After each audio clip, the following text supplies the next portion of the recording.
Қысқаша таныстырудан басайық достар. Сериалдағы негізгі оқиғалар пост-апокалиптикалық 2296 жылы өтеді. Бұл АКШ пен Қытай Халық Республикасы арасындағы ядролық соғыстан кейін 200 жылдан аса уақыт өткен кез. Сериал Fallout ғаламына негізделген, бірақ өз алдына бөлек түпнұсқа оқиғаны баяндайды. Сондықтан Fallout ойындарының сюжеттерін білу міндетті емес. Мына қысқа шолуды түсіну үшін жеткілікті. Ойындарға жасалған пасхалкалар мен сілтемелерді әдейі өткізіп жіберемін. Себебі Fallout ойнамағандарға олар қызық болмайды. Тек бір нәрсені атап өтейін. Сериалдағы оқиғалар Fallout 4-тің оқиғаларынан кейін 9 жыл өткен соң болады. Бұл шолуда басты назар тек сериалдың өзіне аударылады. Сериал ядролық соғыстың нақты неден басталғанын егжей-тегжейлі айтпайды. Сондықтан шағын ғана алғы тарихты өзім түсіндіріп өтейін. 2066 жылы жер бетінде мұнай қоры дерлік таусылған кезде мемлекеттер соңғы кен орындары үшін бір-бірімен қақтығыса бастайды. Коммунистік Қытай Аляскаға басып кіреді. Себебі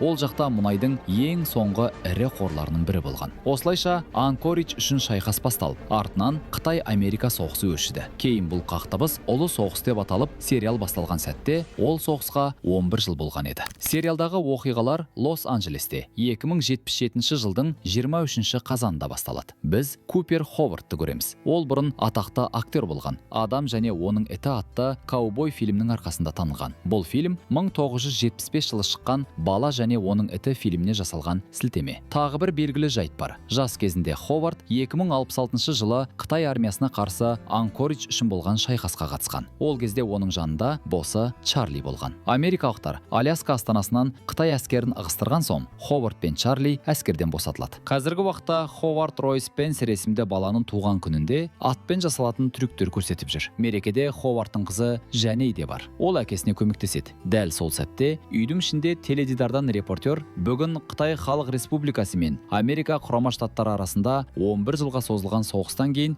уақытша бітім болуы мүмкін екенін хабарлайды. Осы кезде Боб Спенсер досы Фрэнкке Ховардтың балалар мерекесінде жұмыс істеуінің себебін айтады. Оның айтуынша, Ховардтың жағдайы мәз емес, әрі бұрынғы еліне алимент төлеу керек. Сериал Ховардтың қалайша табысты актерден балалар кешінде өнер көрсететін адамға айналғанын нақты түсіндірмейді. Бұл жоға қарағанда ол саяси көзқарастары үшін Голливудтың қара тізіміне ілінген болуы мүмкін. Қызық дерек ретінде айта кетейін. 50-60 жылдары Америка Құрама Штаттарында шынымен де Голливудтың қара тізімі болған. Сол себепті кейбір актерлер мен режиссерлер коммунизмге жанашырлық танытты деген күдікпен мансабынан айырылған. Бобтың жұбайы Ховардпен естелікке суретке түскісі келеді. Боб фото үшін Ховардтан өзінің атақты бас бармақ жоғары белгісін көрсетуін сұрайды. Бірақ Ховард бұдан бас тартады. Мереке үйдің ішіне ауысады. Спенсер ханым теледидарда жаңалықтардан Грогнак Варвар мультфильмін ауыстырады. Бұл мультфильмді балалар қатты жақсы көреді және 2077 жылдағы өрмекші адамға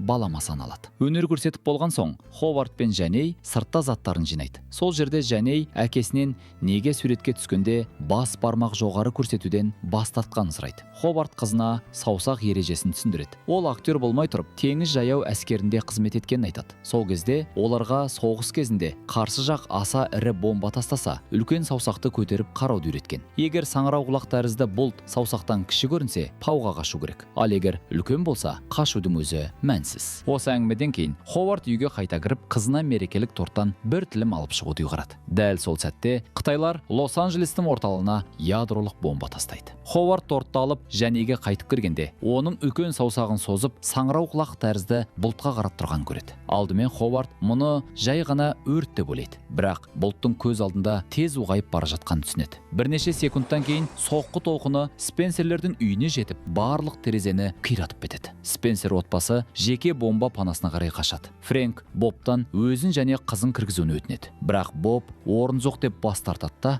Фрэнкті есінен тандырып бастайды. Ховард пен Жаней атқа мініп, сол жерден аман кетуге тырысады. Олар қашып бара жатқанда, Қытайлар Лос-Анджелеске тағы 3 ядролық бомба тастайды. Одан кейінгі оқиғалар Fallout 1, Fallout 2, Fallout 3 және Fallout 4 ойындарында көрсетілген кезеңді қамтиды. Бірақ оларды білу міндетті емес. Жалпы алғанда 219 жыл өтеді. Әңгіме 2296 жылға ауысады. Енді Люси Маклин есімді қызбен танысамыз. Ол нөмірі 33 қоймада қоймада тұрады. Қойма 33 Волттек корпорациясына тиесілі 122 қойманың бірі. Бұл корпорация қоймаларды ядролық соғысқа дейін салып қойған. Нөмірі 31, 32 және 33 қоймалар Калифорния штатындағы Санта-Моника қаласының астында, жер астында орналасқан және бір-бірімен арнайы есік арқылы байланысқан. Ол есікті тек сенімді адам, яғни гейткипер ғана аша алады. Люси қоймада өзімен бірге тұратын адамдармен өмір сүреді. Олар да Люси сияқты 2 ғасырдан астам уақыт бойы қоқыс жер бетіне шықпаған. Бункерде Люси жас құбыршылар қауымдастығының мүшесі. Гимнастика үйірмесіне барады. Семсерлесумен айналысады. Физикалық дайындығы мықты және қаруды да жақсы қолданады. Бос уақытында әкесімен фильм көреді. Өздігінен білім алады. Люси қойма 33-тің қадағалаушылар кеңесіне өзі туралы мәлімет береді де, қойма 32-ден шыққан ер адаммен некеге тұруға өтініш тапсырады. Мақсат адамзаттың ұрпағын жалғастыру.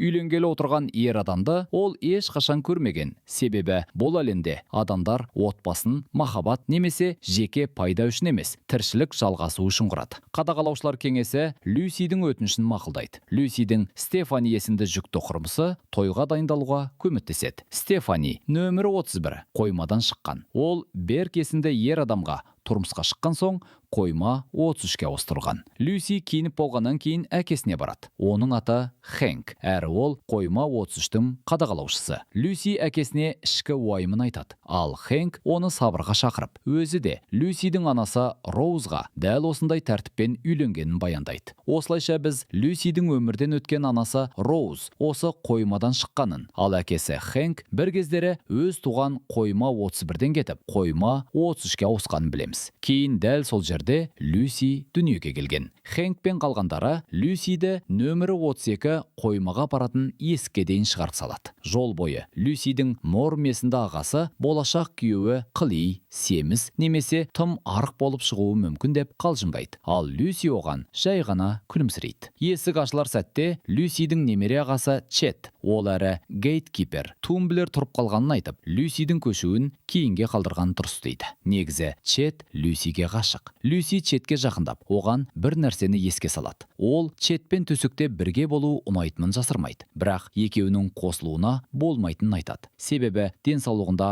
ақауы бар бала туу қаупі тым жоғары. Ақыры Чет амалсыздан қойма 32-ке апаратын есікті ашады. Сөйтсе, қойма 32-шінің тұрғындары оларды есіктің ар жағында күтіп тұрған екен. Алдымен Ли Молдавер есімді әйел шығып, өзін қойма 32-нің жаңа қадағалаушысы ретінде таныстырады. Бұрынғы қадағалаушы Джексон өмірден өткен болып шығады. Енді қоймаға жаңа адамдар қажет. Артынша Люсидің болашақ жары Монти пайда болады. Монтиді көрген Стефани Люсиді нағыз жолы болғыш деп атап қалады. Ал оның күйеуі Берт бұған ашулы көзқарас тастайды. Люси мен Монти некеге тұрады. Хэнк тост айтып, жақын уақытта радиация деңгейі төмендейтінін және келесі ұрпақ қоқыс жер бетіне шыға алатынын хабарлайды. Ол Люси мен Монтидің балалары бункерде емес, сыртта өмір сүретінін айтады. Бірақ сонымен бірге 200 жылдан астам уақыт бойы ешкім қоқыс жерге шықпағанын және ол жақта не болып жатқанын ешкім білмейтінін де ескертеді. Мереке кезінде Монтидің мінезінен жабайылау қылықтар байқалады. Оның қойма 33-тің тұрғындарына тән әлеуметтік мәдениеті мен білімі жетіспейтіні анық көрінеді. Люси мен Монти би билейді, ал Чет оларды мұғайып қарап тұрады. Би мен мереке аяқталған соң, Люси Монтиді жеке бөлмелеріне ертіп кетеді. Сол жерде олар некелерін бірден іске асырады. Одан кейін Монти перденің артына барып сүртінеді. Морм нөмірі 32 қоймаға кіреді де қурап кеткен егістерді және қатты шіріп кеткен бір тұрғынның денесін көреді. Қорыққаннан ол кері қарай нөмірі 33 қоймаға қашып шығады. Сол сәтте Люси айғаймен атыстың дыбысын естиді. Өз пип-бойын тағып, жаңа күйеуінің радиация деңгейі өте жоғары екенін байқайды. Осылайша бір шындық ашылады. Монти мен нөмірі 32 қойманың басқа тұрғындары шын мәнінде қоқыс жерден келген, әрі олар рейдерлер болып шығады. Fallout әлемінде рейдерлер дегеніміз қарапайым бандиттер. Өмір сүру қағидасы біреу ғана. Кім күшті, сол дұрыс. Монти Люсиге шабуыл жасайды. Ол бірге өткізген уақыттың өзіне ұнағанын айтып, Люсидің іш тысына пышақ салады. Люси сынған құмыраны пайдаланып, Монтиді жеңе алады. Ол пышақты суырып алады да өзін нанотехнологиялық шприцпен шаншыды. Fallout әлемінде бұл зат стимпак деп аталады және жараны бірден жазып жібереді. Одан кейін Люси қару қоймасына жүгіріп барып тапанша алып шығады. Осы кезде рейдерлер рейдерлер мен нөмірі 33 қойманың тұрғындары арасында қырғын қақтығыс басталып, екі жақтан да көп адам қаза табады. Қадағалаушылар кеңесінің мүшесі Вуди есімді ер адам аман қалады. Стефанидің күйеуі Берт рейдерлердің қолынан мерт болады. Бұған ашуға булыққан Стефани шайқасқа өзі кіріседі. Оның оң көзіне шанышқы қадалады. Бірақ соған қарамастан, ол рейдерлердің бірінің автоматты қаруын жұлып алып оқ жаудырады. Люси кіші інісі Нормды тауып, оны қойма бөлігінің ішіне жасырады. Ал әлі тірі Монти Люсиді тұншықтырмақ болады. Дәл сол сәтте Хэнк пайда болып, Монтидің көзін жояды. Хэнктің Пип бойына қойманың есігі ашылғаны туралы хабарлама келеді. Әке мен қыз бірден нөмірі 32 қоймаға қарай жүгіріп барады. Есіктің алдында оларды Малдавер мен оның бандиттері қарсы алады. Олар нөмірі 33 қойманың бірнеше тұрғынын, оның ішінде Чет пен Стефаниді де тұтқын қалған. Малдавер қолында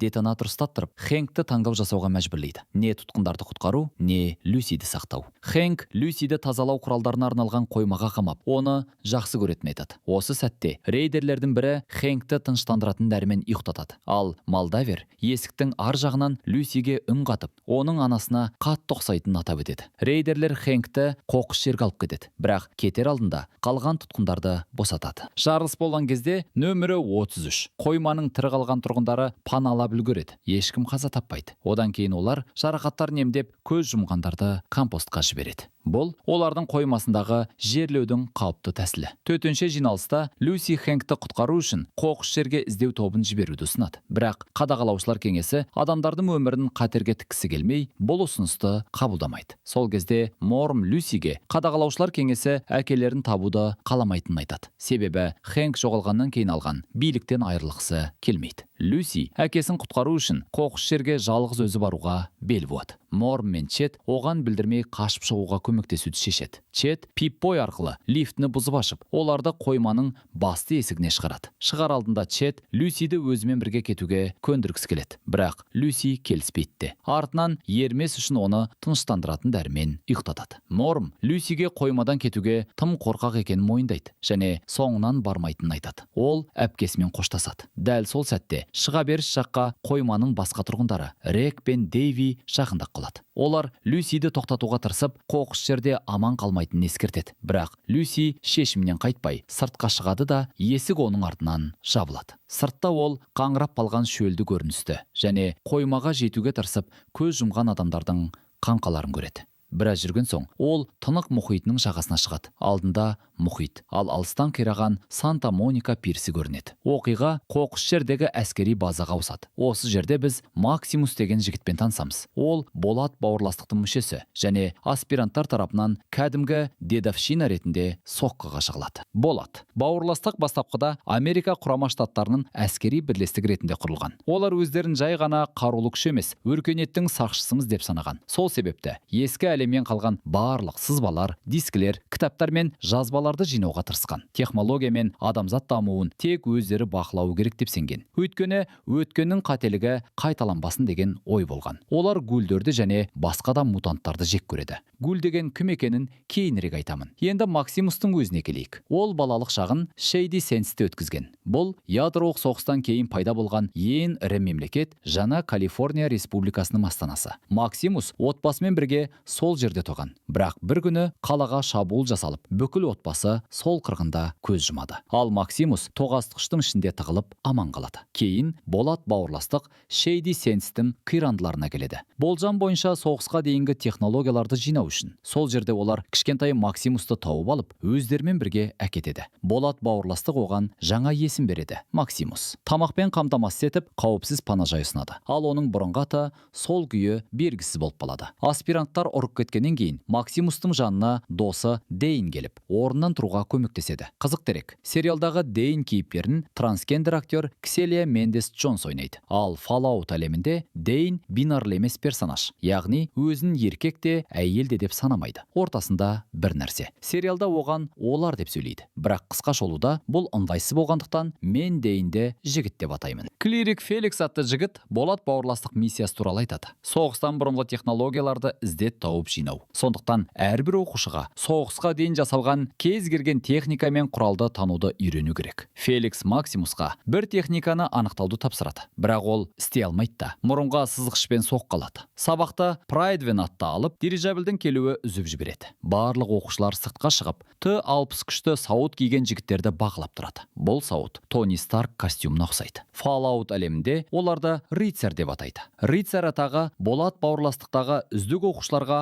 оқуын сәтті аяқтағаннан кейін беріледі. Кейін Максимус өз күнделікті жұмысын атқарады. Бұл тұрмыстық қалдықтарды тазалау, яғни таза сөзбен айтсақ, шайқап тазартып алу. Сол кезде Дейн оны шатыстырып, Т-60 сауыттарын қарауға шақырады. Олар аңғар тауып, онда Т-60 сауыт жинақтары тұрғанын көреді. Кенет Максимус бала кезін еске алады. Т-60 сауыт киген бір адам оны тауып аман алып қалған сәтті. Аңғарға рыцарьлар кіріп, Дейн болат бауырластық офицерлерін шақырып жатқанын хабарлайды. Кейін болат бауырластық мүшелерінің ойын сауығы көрсетіледі. Мысалы, баскетбол ойнау, бірақ доп орнына тастарды қолданады. Түнде Максимус казармада ұйықтауға тырысса да, көшеден айқай-шудан оянады. Сыртқа шыққанда бірнеше аспиранттар, соның ішінде Дейн, Сквайр болу үшін таңғалғанын көреді. Fallout әлемінде Сквайр рыцарьлардың көмекшілері, яғни толық рыцарь болу жолындағы алғашқы қадам. Түнде Максимус өз күнделікті жұмысын атқарады, бірақ таң қалуға да, ренжуге де тура келеді. Сквайр ретінде өзінен емес, досы Дейнді таңдаған. Келесі таңғы күні Максимус Дейннің айқайынан оянады. Оның етік ішіне біреу бритва лезвосын салып кетіпті. Болат бауырластық офицерлері дереу Максимусқа күдікпен қарап, оны жоғарғы рыцарь Квинтусқа тергеуге алып барады. Квинтус та Дейннің жарақаты Максимус жасаған деп ойлайды. Максимус кінәсін жоққа шығарады, бірақ Дейннің көтерілген қызметіне қызғанышпен қарағанын мойындайды. Ол болат бауырластыққа адалдығын растап, олардың идеялары үшін өмірін беруге дайын екенін айтады. Квинтус хабарлайды. Дейн уақытша жүре алмайтындықтан, оның орнына Максимус Сквайр болады, және жаңа Сквайр рыцарь Китус атанады. Максимус бұл жаңалыққа қуанады. Кейін ол Дейнге лазаретке барып, Дейн Максимустың кінәсіз екеніне сенімді екенін біледі. Дейн досының Сквайр болып көтерілгенін естіп қуанады. Келесі сахнада Максимус Сквайр болу рәсімінен өтеді. Басына Т әрпі Китус белгісі таңылады. Квинтус болат бауырластықтың жаңа миссиясын жариялайды. Қашқын анклав тұрғыны, құнды артефакт сақтаушы доктор Зиги Вильцикті қолға түсіру. Бұл артефакт цивилизацияны білдіруде, қалпына келтіруде қабілетті. Оларға Филли қаласы маңын тексеру тапсырды. Тадеус Максимусқа бұрын мазақ жасағандардың бірі. Оған Вильцик пен оның бельгиялық овчаркасы Малинуасының фотороботын береді. Максимус, Титус және басқа рыцарлар Сквайрлармен бірге вертибөрі арқылы мақсатты іздеуге ұшып кетеді. Сол уақытта Калифорниядан тыс жерде 3 бандит Дон Педроның бекінісіне жасырын кіреді. Бір күзетшіні жойып алады. Олардың лидері Хончо бандиттерге түсіндіреді. Оларға белгілі бір сияқы аңшысынан қалған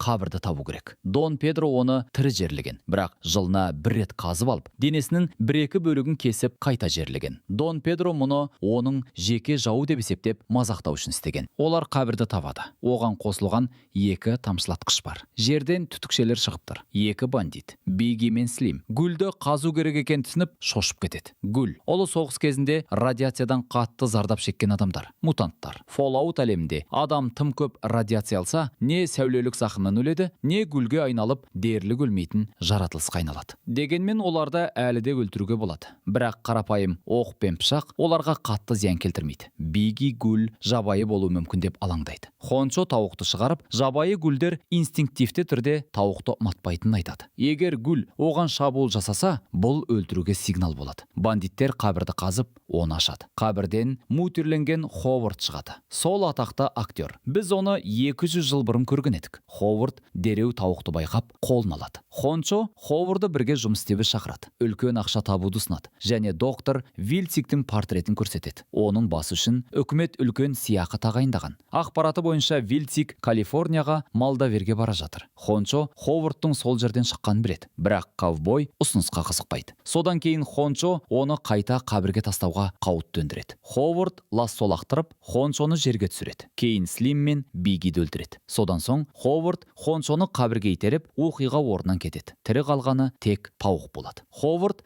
Вильцикті тауып, сияқыны тек өз алғысы келіп, жалғыз әрекет етуді шешеді. Содан кейін оқиға бірнеше жыл бұрынғы анклавқа ауысады. Анклав Fallout әлеміндегі көлеңкелі үкімет. Мұнда соғысқа дейінгі Американың үздік өкілдері, жоғары лауазымды адамдар мен жетекші ғалымдар тұрады. Доктор Вильцик Ховардтен болады. Бауырластық іздеп жүрген ғалым, анклавтың зерттеушісі. Анклавта 10 унциядан аз салмақтағы жаңа туған күшіктерді өртейді. Бірақ Вильцик бір күшікті құтқарып, оған CX400 404 деген белгі береді. Ұзақ уақыт бойы ол осы итке қарап баптап жаттықтырады. Сол уақытта басқа ғалымдардан жасырын суық синтез атты құпия зерттеу жобасында жұмыс істейді. Жобаның мақсаты дерлік шексіз энергия алу. Бір күні Вильсик ойлап тапқанын қолданысқа енгізеді. Инъектор арқылы дәріні мойнына салады, оны жасыру үшін. Бірақ бір әріптесі оның құпия жобасын байқайды. 404 көріп қалады. Әріптесі Вильсикті итеріп жібереді. Ит иесін қорғау үшін шабуыл жасайды. Вильсик пен 404 кешеннен қашып шығады. Бірақ бір түрел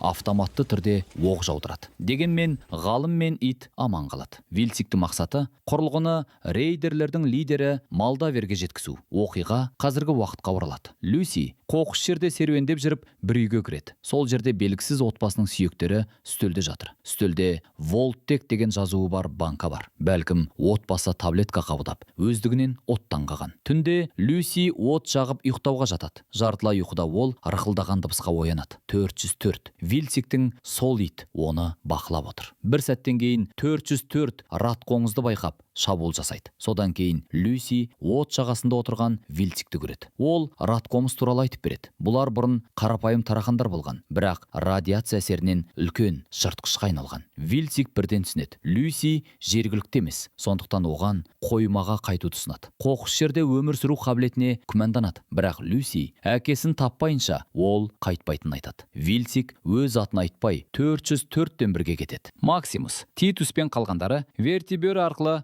Фили қаласына ұшады. Максимус Титуспен байланыс орнатуға тырысады, бірақ нәтиже шықпайды. Титус Максимусқа өз сауытын тазалауды бұйырады. Ол арқылы өз қажеттілігін өтейді. Содан кейін пилотқа қонуға бұйырады. Өйткені оған қызықсыз және біреуге атқысы келеді. Вертибері Титус пен Максимусты түсіреді де ұшып кетеді. Максимус пен Титус жаяу жолын жалғастырады, ал барлық ауыр жүкті Максимус көтереді. Сол уақытта Вильсик пен 404 үңгір жанында демалады. 404 үңгірге кіріп, адам қолын шығарады. Вильсик бірден түсінеді. Жақын жерде қауіпті құбыжық бар. Үңгірден қорқынышты рықыл естіледі. Сондықтан олар орынды тастап кетуді шешеді. Сәл уақыттан кейін Титус пен Максимус сол үңгірге келеді. Тағы да рықыл естіледі. Және Титус Максимусқа ішін тексеруді бұйырады. Максимус броньсыз екенін айтады, ал Титус талап етеді. Максимус үңгірге кіреді. Артынан Титус артында мутант аюды көреді. Fallout әлемінде мұндай тіршілік иесін Ягуай деп айтайды. Ягуай Титустың қаруын бұзады да оған шабуыл жасайды. Титус аюға қолмен соққы береді. Бірақ бұл оны тіпті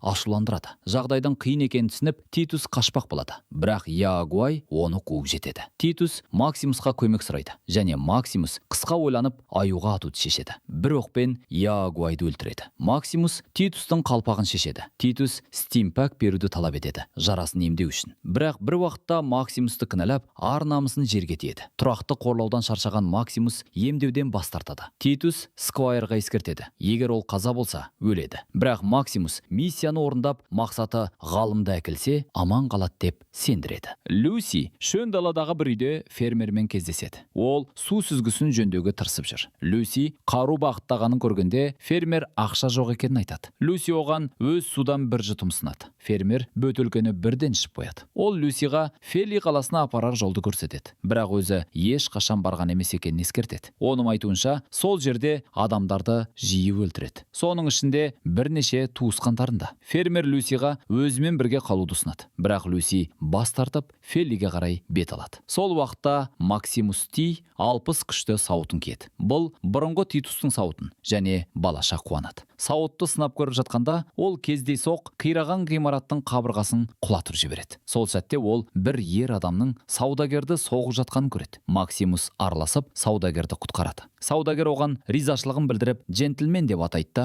қашып кетеді. Ал бұрын соққан ер адам Максимусқа саудагер оның тауықтарына тиіскендіктен соққанын түсіндіреді. Максимус араласпағаны дұрыс екенін түсінеді. Содан кейін ол T-60 күшті сауытында реактивті қозғалтқыштар бар екенін байқайды. Яғни сауыт оны ұшуға мүмкіндік береді, және бұл жаңалыққа қатты қуанады. Люси Фели қаласына келеді. Бұл кішігірім қала орман арасындағы көлік қоқысынан салынған. Ол базардан өтіп бара жатып, жергілікті тұрғындардың дөрекілігіне сәл шошып қалады. Әрі екі басты сиырды байқайды. Қысқа тоннель арқылы орталық аймаққа жеткенде, Волттек корпорациясының құрал жабдықтарын сататын әмбебап дүкенге көз жетеді, және ішке кіргісі келеді. Дүкен сыртында Ховард креслода отырып, Люси дүкенге кіргенде оны мұқият бақылап отырады. алады. Ішке кіргенде Люси Волттек корпорациясының көптеген тауарларын көреді. Дүкен иесі қарт әйел Мажин Люси жергілікті емес екенін бірден түсініп күледі. Люси Малдавер атты әйелді іздегенін айтады. Бұл есімді естігенде Мажин дереу Люсиға кетуді бұйырады. Люси бас тартады. Сонда Мажин винтовкасын алып Люси дүкеннен кетуге мәжбүр болады. Сол кезде доктор Вильцик пен оның 404 атты иті де қоқыс қаласына кіреді. Кіреберісте олар Люсиді кездестіреді. Вильцик тағы да оған бұл жерде орны жоқ екенін айтып, қоймаға қайту керегін ескертеді. Люси Вильциктің оның қойма туралы білетінін көріп таң қалады. Мажин докты қарсы алып ішке шақырады да Люсиға салқын түрде кетуді бұйырады. Ховард доктың атын естігенде дереу оған бет алады. Мажин бірден Ховардтың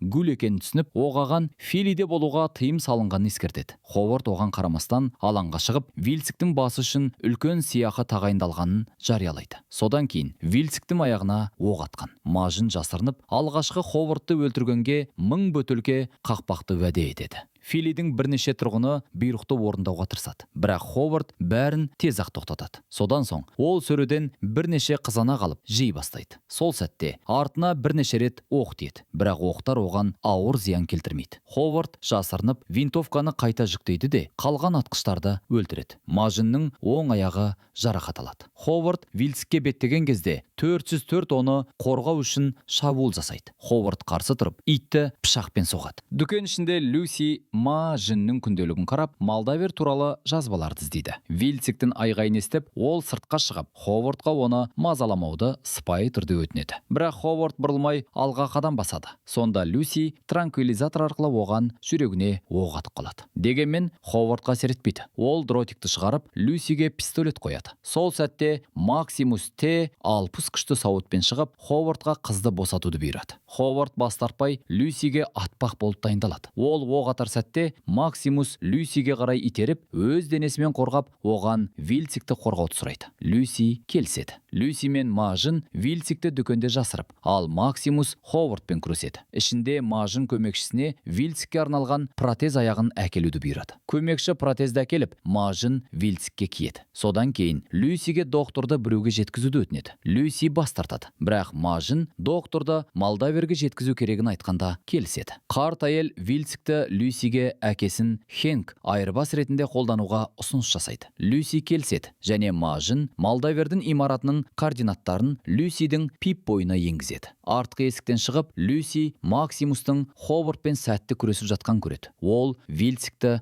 қаладан шығарып әкетеді. Базар арқылы өтіп бара жатып, олар саудагерден өтеді. Оған Максимус бұрын көмектескен еді. Саудагер Вильциктің жоғалған мүшесін қалпына келтіретін сывараткасы бар екенін айтады. Люси елемей жолын жалғастырады. Сол уақытта Максимус едендегі тақтайларға аяғын қысып алады. Ховард мұны байқап, Т 60 күшті сауытты Максимус толық басқара алмайтынын түсінеді. Мезетті пайдаланып, Ховард сауыттың бір түтігін кесіп, ол істен шығады. Максимус реактивті қозғалтқыштардың көмегімен ұшып кетеді. Бірақ жақын қоқыс алаңына құлайды. Ховард дүкенге кіріп, Вильциктің қашып кеткенін түсінеді. Сыртта 404 өз жарақатынан жылап қалады. Бұрын иттерді жақсы көретін Ховард 404-дің өліммен құтқарады. Ит бірден иесі Вильциктің иісін сезіп, оның соңынан еріп, Ховард оны бақылап жүреді. Келесі күні Люси мен Вильцик Лос-Анджелес халықаралық әуежайы жанында ғарыштан құлаған ресейлік спутниктің қасында демалады. Вильцик қан көп жоғалтқан, жарасы нашарлап кеткен. Ол жақында өлетінін, тағайындалған жерге жете алмайтынын мойындайды. Люси оны жігерлендіріп алға жүруін өтінеді. Бірақ Вильцик олардың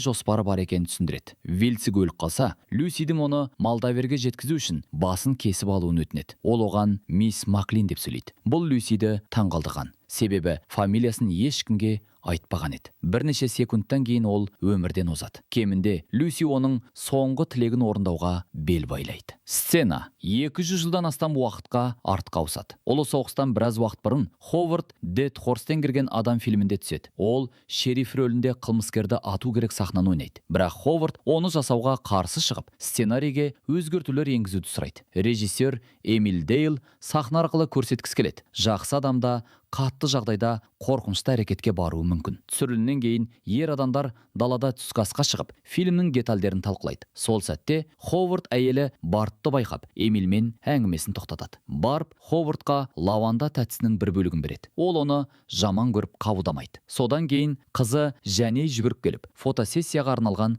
костюмді береді. Үшеуі көңілді түрде трейлерге қарай бағыт алады. Қазіргі уақытта Ховард Вильсиктің кесілген басын 404 итпен бірге қарап шығады. Ол жөтеліп, белгілері жеңілдеу үшін белгісіз химиялық қоспасы бар флаконды ішеді. Содан кейін итпен бірге Люсидің ізімен жүріп, басын алуға аттанады. Люси жіннен алған координаттар бойынша жерге жетіп, Вильсиктің басын қолына ұстап алып барады. Түнге жақындап, ол демалуға тоқтайды. Аздап тамақтанып алған соң, Вильсиктің басын тексеріп көреді. Құлағының артында көгілдір дірілдейтін түйін тауып, сақтық шарасын қолдануға бел буады. Ол трекерді Вильсиктің мұрнына салып, сол сәтте оны сақтап алған Максимусты еске алады. Келесі күні Максимус зақымдалған Т-60 күшті сауытты тексереді. Кенет радио қабылдағыш арқылы бауырластық офицері хабарласады. Максимус дауысын өзгерту модулятор арқылы Титус сияқты таныстырып, Сквайры қаза болғанын хабарлайды. Бауырластық офицері жаңа Сквайрды дереу жібере алады дейді. Максимус бас тартақ болып тырысады. Бірақ офицер резерв көп екенін айтып, көмек міндетті түрде келетінін ескертеді. Паникаға берілген Максимус қабылдағышты сығып жібереді. Содан кейін ол Филли қаласына барады. Зақымдалған сауыт бөлігін жөндейтін механик іздеуге. Максимус механикті тауып, ол 5 қақпақ сұрайды. Бірақ Максимусте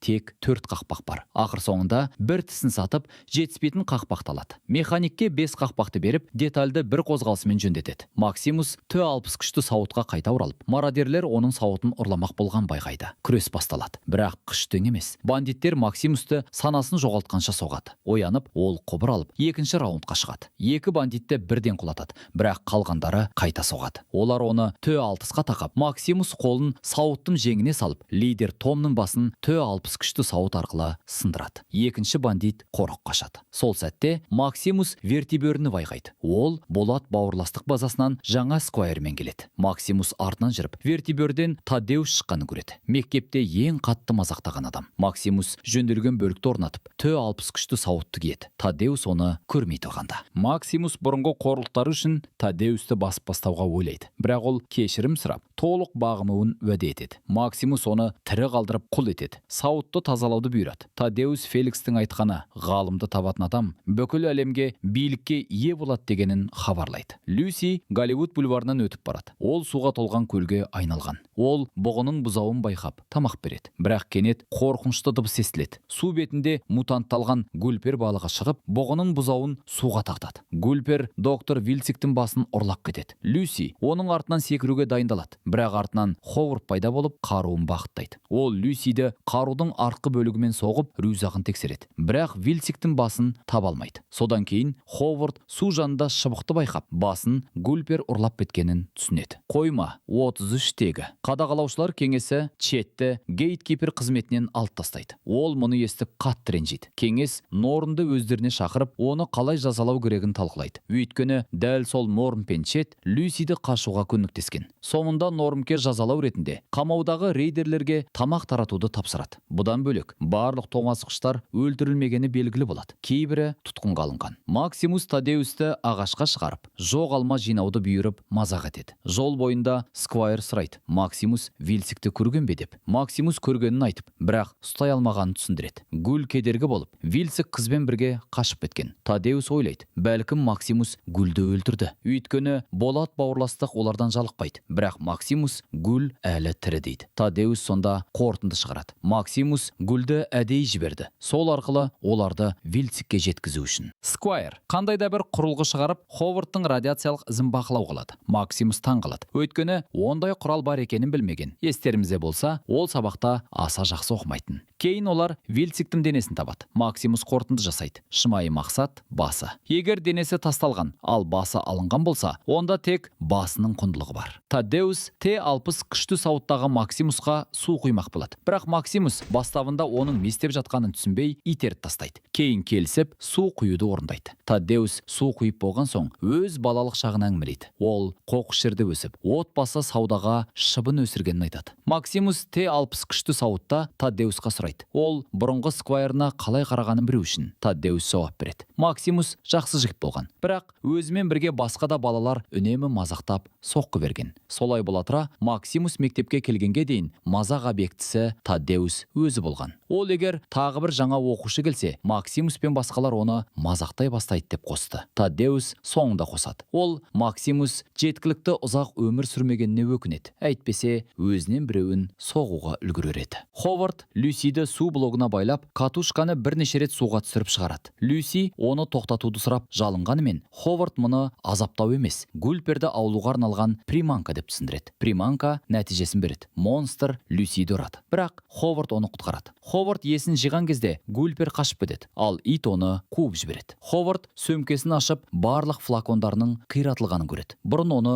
көмектескен флакондар. Ол Люсиді пистолетпен нысанаға алады да, оны гидрант деп атайды. Люси қарсы шабуыл жасап, алтын ережені еске салады. Басқалармен өзің қалай істегеніңді солай істесін. Ховард Гульпердің жемді ұзақ қорытып алатын еске алады. Ол Люсиді ұстап, өзімен сүйрейді де, қоқыс жерде алтын ереже басқаша екенін айтады. Әрбір рет сені түрлі ақымақтыққа алаңдататынына дайын бол. Қойма. 33-тегі жиналыста тұтқындалған рейдерлердің тағдыры талқыланады. Вуди оларды оқытып, қоғамға біртіндеп қосу керек деп ұсынады. Көпшілік оған қосылады. Өйткені тұрғындар азайған. Популяцияны қалпына келтіру қажет. Бірақ бұл ұсыныс нормға ұнамайды. Ол тұтқындарды жай ғана өлім жазасына кестіруді ұсынады. Бірақ бұл идея дереу қабылданбайды. Сол сәтте инженер кіріп, қадағалаушымен жеке сөйлескісі келетінін, жаман жаңалық бар екенін айтады. Вуди оны бәрінің алдында хабарлауға көндіреді. Инженер су чипінің аяқталғанын, судың қорлары 2 айға жететінін, бірақ тұтқындар есепке алынбаған хабарлайды. Тұрғындар дүрбелеңге түседі. Жиналыс аяқталады. Стефани, күйеуі Бертті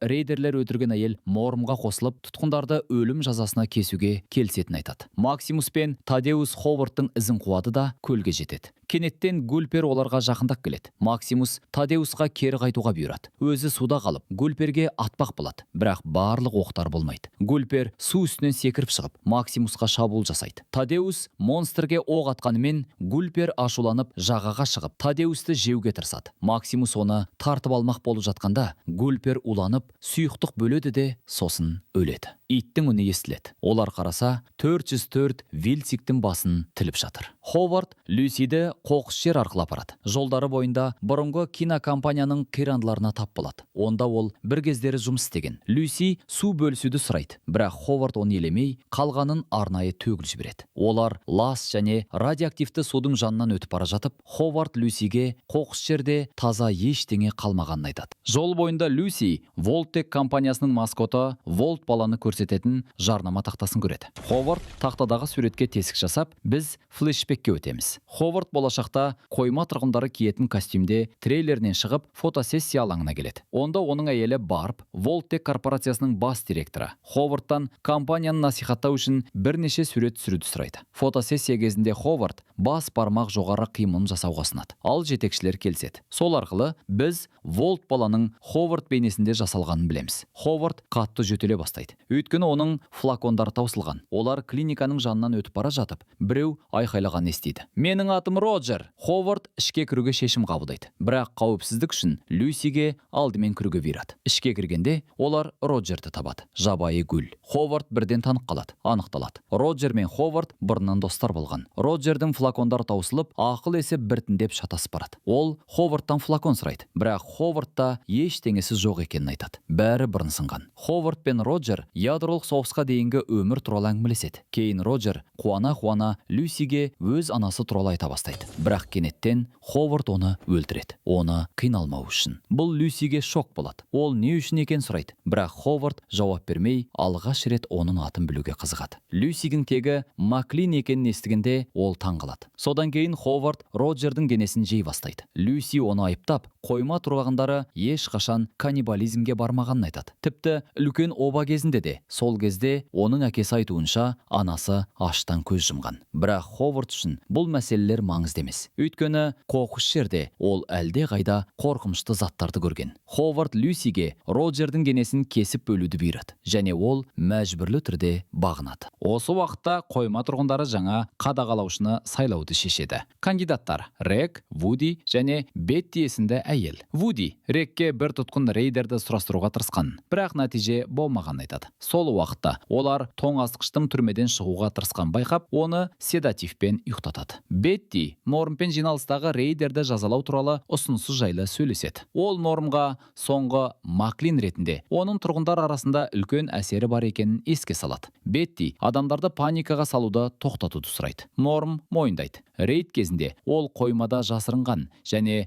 өз қорқақтығына ашуланатынын айтады. Люси мен Ховард радиоактивті деп көрсетілген су айдынына кездеседі. Дегенмен Ховард судан фляга толтырады. Ал кеуіп қалған Люси шыдай алмай өзі де ішеді. Ховард Люсидің қоқыс жер шындығына шыдай алмай жіңішкергенін көріп, оған ләззат алады және олар ұқсас екенін айтады. Сол сәтте Ховард қайтадан қатты жетеледі. Люси бұл сәтті пайдаланып қашуға тырысады, бірақ көп қашып үлгере алмайды. Ол қаланың ортасындағы кратерде тосқауылға тап болады. Ховард лассо арқылы оны ұстайды. Люси Ховардтың бір саусағын тістейді, ал Ховард оған жауап ретінде пышақпен бір саусағын қиып, адал айырбас деп атайды. Қойма 33-те Стефани Четтің бөлмесіне келеді. Олар болған оқиғаларды талқылайды. Сосын Стефани Четті өзінің қаза болған күйеуінің киімдеріне киіндіреді де жылай бастайды. Кейін олар сүйісіп, рампи-пампи істей бастайды. Бірақ сол сәтте Стефани суы жүретте босану процесі басталады. Ховард Люсиді Супер-дупер март деген супермаркетке апарады. Сырттағы сквак бокс арқылы байланыс орнатып, ол келісім сынады. 2 айлық флакон қорым қызға айырбастауды сұрайды. Оған жауап береді. Алдымен тауардың жағдайын тексеру керек деп, Люсиді ішке кіргізуді өтінеді. Ховард оны пистолет дулымен кіргізуге мәжбүрлейді. Кейін өзі есінен танып құлайды. Супермаркет ішінде Люси достық робот Снип-Сниппен кездеседі. Ол оның саусағы жоқ екенін байқап, зертханаға апарады. Жәшіктен жаңа саусақты тауып, Снип-Снип құралдары арқылы оны Люсидің қолына қайта қосады. Люси тынышталып, роботқа сенеді және өзін жақында сексуалдық құлдыққа сатылып кеткендей сезінгенін мойындайды. Содан кейін ол Ховардты және оның қалай қатал болғанын айтып береді. Дәл әдеттегі әйелдерге арналған тырнақ сессиясы сияқты. Снип-Снип сексуалдыққа құлдық туралы естігенде дүр сілкінеді және өз мақсаты тек оның мүшелерін алу екенін түсіндіреді. Осы сөзден кейін ол Люсиге транквилизатор атып ұйықтатады. Қоймадан Норм тұтқындарға десерт әкеледі. Ол рейдерлердің бірін қойма 32 тұрғындарын өлтіргені үшін сөгіп, босқындар деп айыптайды. Бірақ рейдер олардың ешбірі босқын емес деп жауап береді. Кейін Норм компьютер арқылы қойма 32 жазбаларына қол жеткізбек болады. Бірақ рұқсат жоқ деп бас тартады. Сол уақытта Норм Четтің бөлмесіне келеді. Онда дәрігерлер бар. Стефани босанып жатыр. Ол Четке серуендеуге шығуды ұсынады. Екеуі бірге қойма 32-ге құпия түрде кіріп, өлі егістікке кезігеді. Алға жүріп, Норм белгісіз бір ер адамның мәйітін табады. Пип-бой арқылы қарағанда, иесі 2 жыл бұрын қайтыс болған екен. Бір өлі тұрғын мысықтармен эксперимент туралы үздіксіз телешоуды қарап отыр. Онда көбейіп кеткен популяция салдарынан тышқандар бір-бірін өлтіре бастағаны баяндалады. Тексеруді жалғастыра отырып, Чет пен Норм қойма 32-нің көптеген мәйіттерін табады. Норм тұжырымдайды. Тұрғындар рейдерлер келгенге дейін-ақ бір-бірін өлтірген. Ол қабырғадағы біз шындықты білеміз деген қанды жазуды да байқайды. Сол уақытта Снип-Снип Люсиді операция бөлмесіне жеткізеді. Ол оны өлі гүлдер тұрған тоңазтықлардан өткізеді. Олардың мүшелері біреуіне 500 бөтелке қақпаққа сатылып жатыр. Бір әйел гүл үздіксіз «Менің атым Марта» деп қайталайды. Бұл бұрын Ховард өлтірген Роджерді еске салады. Снип-Снип Хьюи мен Сквиррелге хабарлайды. Ховард осы қыз үшін 60 ампула сұрап отыр. Олар келісіп, роботқа алдымен әрекет ету, кейін Ховардқа ампулаларды жеткізу бұйырады. Снип-Снип Люсиді операция бөлмесіне жеткізеді. Байындық кезінде Люси роботы тепкілейді. Сосын дефибриллятормен тізбегін қайта жүктеп, Снип-Снип өшеді. Люси Хьюи мен Сквиррелге қарсы шығып, Снип-Снипті тұтқынға алады. Ер адамдар күледі, өйткені ол тек робот. Кондиционерді немесе микротолқынды да тұтқынға алуға болар еді. Сол кезде Люси айтады. Ол Снип-Снипке улы тазалау құралын зарядтап қойған. және оны сол арқылы шаншуы мүмкін екенін ескертеді. Ол барлық гүлдерді босатуды талап етеді. Ер адамдар көпшілігін шығарады. Кейін Люси қалған 4 гүлді де босатуды бұйырады. Ер адамдар қарсыласуға тырысады. Бірақ Люси камераларда ашуды бұйырып, ескерту оқ атуды көрсетеді. Олар бағынады. Босатылған соң 3 гүл ер адамдарға шабуыл жасайды. Хьюи мен Сквирл 3 гүлді өлтіреді, бірақ өздері де қаза табады. Тек Марта тірі қалады. Ол үнемі өз атын қайталайды. Люси оған жол табуға тырысады, бірақ Марта тым жабайы болғандықтан түсінбейді. Соңында Марта шабуыл жасағанда Люси оқ атумен оны өлтіруге мәжбүр болады. Чек пен Норм. Қойма 32-де өлі тұрғындарды бір-бірлеп таба береді. Қадағалаушының кабинетінде олар оның денесін стулға байланған күйде көреді. Ал қабырғада басшылыққа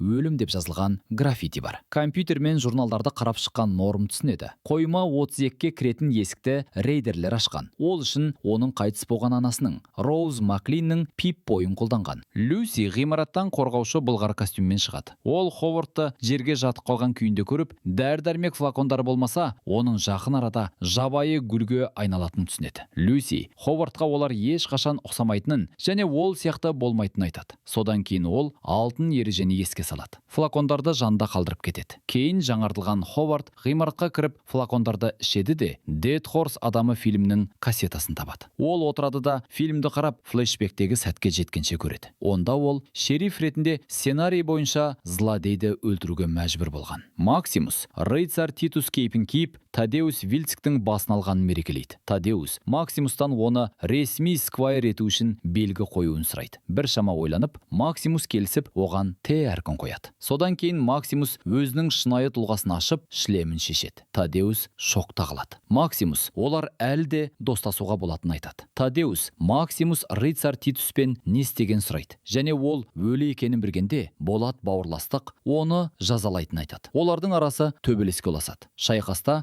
Максимус Тадеустың аяғын сығады. Бірақ Тадеус Т-60 күшті сауытынан термоядерлік ядроны шығарып, сауытты өшіріп, істен шығарады. Тадеус Вильцктің басын алып кетеді. Максимус оны жалғыз қалдырмауды өтініп айғайлайды. Кейін Раткомус пайда болады. Бірақ кенеттен Люси шығып Максимусты құтқарады. Ол Т-60 күшті сауыттың шлемін ашып, Максимусты таниды. Максимус ядерлік блогын Сквайр ұрлағанын айтып, босатуды сұрайды. Люси оған сенгісі келетінін айтады. Бірақ бұрынғы тәжірибесін ескере отырып, оған сену мүмкін емес. Сол сәтте ол өзін нашар сезініп, жүрегі айнала бастайды. Люси радиациялық улану салдарынан әлсіздік сезеді. Ол бұрын ластанған суды ішкен. Максимус Red Away барын айтып, оны босату үшін беруге дайын екенін айтады. Люси оның атын сұрайды. Максимус өзін рыцарь Титус деп таныстырады. Сол сәтте Люси оны босатады. Бірақ дереу есінен танып қалады. Қойма 32-де Норм. Томастықштар қалай анасының пип-бойын алғанын ойданады. Оны қоймаға кіру үшін қолданған. Чет. Қойма 33-ке оралу керек деп айтады. Бірақ Норм қарсы болып, қойма 32 мен 31 арасындағы есікті тексеруге бел буады. Сол жерде олар қойма 32-нің тұрғындарының өлі денелерін көреді де, қабырғасында біз бәрін білеміз деп жазылған қан ізін байқайды. Біршама уақыттан соң Люси есін жіді де Максимусты көреді. Ол Т-60 күшті сауытты жасырып, оны ұрлатпауға тырысады. Максимус Люсиге болат бауырластық туралы айтып береді. Онда көптеген адамдар дәл осындай Т-60 күшті сауыт киеді. Люси болса, Вильцктің басын өзінің пип-бой арқылы маячок көмегімен іздей алатынын хабарлайды. Ол ұсыныс жасайды. Бірге жұмыс істеп, басын болат бауырластыққа қайтарып беруге көмектеседі. Ал олар бірнеше рыцарь жіберіп, Люсиге әкесін Хэнкті құтқаруға көмектеседі. Максимус келіседі. Олар қолдарын сығып жолға шығады. Қойма 33-те жаңа қадағалаушы сайлауы басталады. Тұрғындар кезекке тұрып дауыс береді. Дэйви кандидат Рекке кешірім сұрап, Беттиге дауыс бергісі келетін менсейді. Рек ренжімей, өзі де Беттиге дауыс беретін мойындайды. Люси мен Максимус қоқыс жер арқылы бара жатып, соңғы 200 жылда Қытай АКШ-ға ядролық бомбаларды тастағаннан кейін не болған сұрайды. Максимус бомбалар тіпті оның балалығында да жауғанын айтады. Люси өзі кішкентай кезінде қоймадағы проекторды күнде ойлағанын мойындайды. Норм компьютер арқылы адамдардың қойма арасындағы ауысу жазбаларын қарап, барлық бұрынғы қадағалаушылар Бетти мен Хентті қоса қойма 31-ден келгенін анықтайды. Сайлау нәтижесі жарияланады. Бетти жеңіп, дауыс берушілердің 98% оны қолдайды. Норм оны жеңісімен құттықтайды. Кейін ол Четпен кездесіп, күдіктерін бөліседі. Чет түсіндіреді: қойма 31-де білім жүйесі үздік. Сондықтан сондағы адамдардың қадағалаушы болуға мүмкіндігі жоғары. Содан соң Норм Стефаниді кездестіріп, бұрынғы қойма 31 тұрғыны ретінде оның қойма 33-тен қандай айырмашылығы барын сұрайды. Стефани қойма 31-де өмір бойы дәмін татқан ең үздік кюре болғанын айтады. Норм еске түсіреді: дәл сол жауапты әкесі Хэнк та берген. Бұл Нормдың күдіктерін одан сайын күшейтеді. Сәлден соң Бетти дауысты хабарлама арқылы жалпы жиналыс шақырып, қойма 32-нің болашағын талқылауды жариялайды. Люси мен Максимус көпірде екі күдікті қоқыс жер тұрғысымен бетпе-бет кездеседі. Максимус Люсиге тапаншасын беруді сұрап, қоқыс жерде ешкімге сенуге болмайтынын ескертеді. Бірақ Люси бас тартып, бәрін бейбіт жолмен шешкісі келеді. Ол компромисс ұсынады: бір жұп көпірдің бір жағын, екінші жұп екінші жағын қолдарын көтеріп өту керек. Барлығы қолдарын көтеріп қозғала бастайды. Ортада кездескенде қарсы жұп Люсидің қолындағы Пип-бойды байқап, бірі тапаншаны шығарады. Бірақ Максимус тез әрекет етіп, екі саяхатшыны бірден бейтараптандырады. Өзі сол сәтте сол иықтан жарақат алады. Әйелдің денесін қарап, Максимус олардың каннибал болғанын түсінеді. Саяхатшылар Шейди Сенс, Жаңа Калифорния Республикасының астанасына жетеді. Сол жерде бір кездері Максимус тұрған.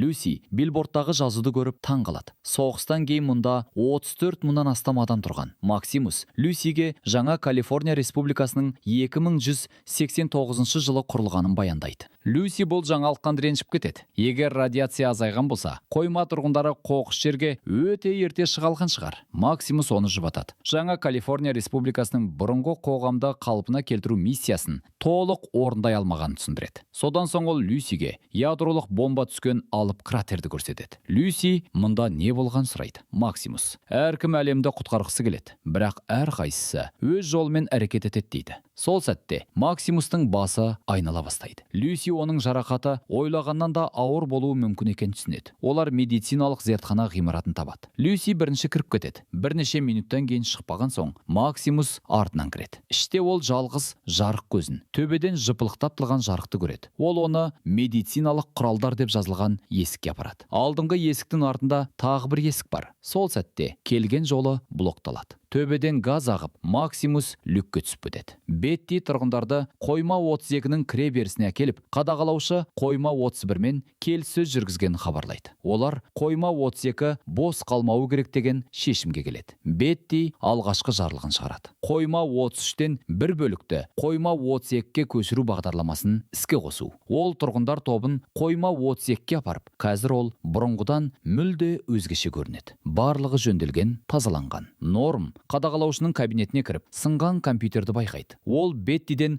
анасының Пип-бойы не болған сұрайды. Бетти Пип-бойды анасымен бірге жерлегенін айтады. Ол анасының жерлеу рәсіміне әкесі Хэнкпен бірге өзі қатысқанын қосады. Басқа жерде Люси қойма 4-тен оянады. Содан соң Максимус оянып, қай жерде екенін сұрайды. Люси оларға ең жақсы орынға түскендерін айтып, қойма 4 деп жауап береді. Ұлы соғысқа дейін Ховард Волтек корпорациясының жарнамалық ролигінде қойма 4-шіні көрсетеді. Ол бункерді керемет деп сипаттайды. Қабырғалары 1 метр қалыңдығында қорғасыннан, сондықтан радиация ешқашан кірмейді дейді. Оның айтуынша, қойма барлық жайлылықтармен жабдықталған. Адамдарға әдеттегі өмірдегідей ыңғайлы. Роликте Хоторндер отбасы таныстырылады. Ллойд пен Кассандра. Ллойд өз отбасымен 5 жыл бойы қоймада тұрып, Волтек корпорациясының бункерін толық сынап, барлық кемшіліктерін анықтайтын айтады. Съемка аяқталады. Ховард Бат Аскинспен танысады. Волтек корпорациясының оңтүстік Калифорния бөлімшесінің басшысы. Аскинс бұрын Вестек компаниясында жұмыс істеп, Т-45 күшті сауытын жобалауға көмектескен. Ол кейін Т-60-тың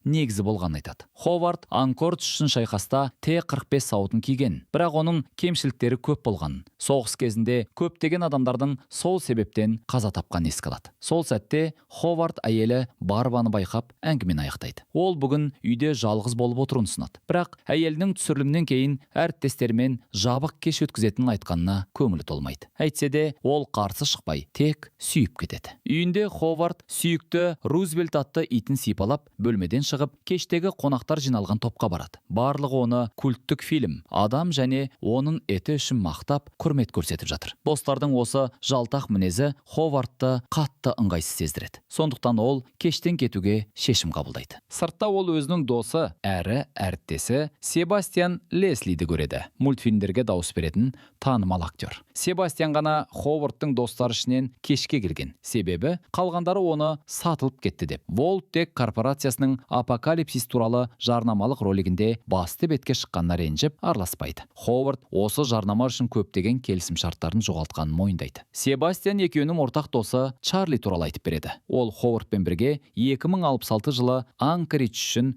Қытай армиясына қарсы шайқаста болған. Сондай-ақ Себастьян Волттек корпорациясының жаңа өнертабысы Пип-бойды ұнатпайтынын айтады. Біз Себастьянның айналаны сынға алып, кейде дөрекі мінез көрсететін көреміз. Содан кейін достар сәл ыңғайсыз болса да, болашақ үшін тост көтереді. Қазіргі уақытта Ховард супер-дупер март ғимаратының еденінде триттен оянады. Оған 4 шериф кіріп келеді. Бірі өшірілген Снип-Сниптан ядролық блокты шығарады. Шериф Трой Ховардты заңды бизнесті бұзды деп, әрі Хьюи мен Скюрелді өлтірді деп айттап есін алады. Қойма 4-те дәрігер Максимстың иығынан оқты шығарып алады. Ол адам тісі болып шығады. Дәрігер сауығу үшін уақыт қажет екенін айтады. Қойма 4-тен Бөрди атты тұрғын Люсиге бірнеше күн сол жерде қалуды ұсынады. Және Максимусқа Т-60 күшті сауытты тауып, жақында жеткізілетінін хабарлайды. Сонымен қатар, ол өзі және басқа көптеген тұрғындар Шейди Сенстан келген босқындар екенін айтады. Люси Максимустың толық сауығып алуына дейін бірнеше күн қойма 4-тен қалуды қабылдайды. Люси мен Максимус карантин бөлмесінде отыр. Люси рампи-пампи жасауға ұсыныс жасайды. Бірақ Максимус қалай істейтінін білмей бас тартады. Камера алыстап, бізге олардың подопытный деп аталатын бөлмеде отырғанын көрсетеді. Дәл сол бөлмеден